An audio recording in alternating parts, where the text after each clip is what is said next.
পরম প্রেমময় শেষে ঠাকুর অনুকূলচন্দ্রের শ্রীহস্ত লিখিত সত্যনারায়ণ গ্রন্থ হইতে পাঠ।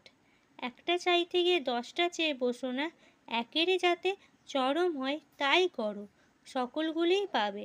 জীবনকে যেভাবে বলি দেবে নিশ্চয়ই তেমনতর জীবন লাভ করবে। যে কেহ প্রেমের জন্য জীবন দান করে সে প্রেমের জীবন লাভ করে। উদ্দেশ্যে অনুপ্রাণিত হও আর প্রশান্ত চিত্তে সমস্ত সহ্য করো, তবেই তোমার উদ্দেশ্য সফল হবে। জয় গুরু। পরম প্রেমময় শ্রী ঠাকুর অনুকূলচন্দ্রের নারীর নীতি গ্রন্থ হইতে পাঠ। প্রেরণায় স্ত্রী।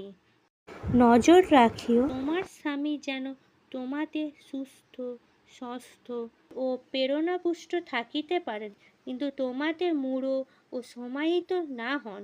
তোমার তুষ্টি পুষ্টি যেন তাহার লক্ষণীয় না হয়, বরং তোমার প্রেরণায় তিনি যেন আদর্শে উদ্দাম হইয়া বিশ্বসেবায় নিরত থাকিতে পারেন। আর এইটিই যেন তোমার তৃপ্তির, তুষ্টির, সুখ ও গর্বের আরাধনা বলিয়া হৃদয়ে স্থান পায়। মহিময়ী ও সুখী হইবে, সন্দেহ নাই। বাণী সংখ্যা 144। জয় গুরু।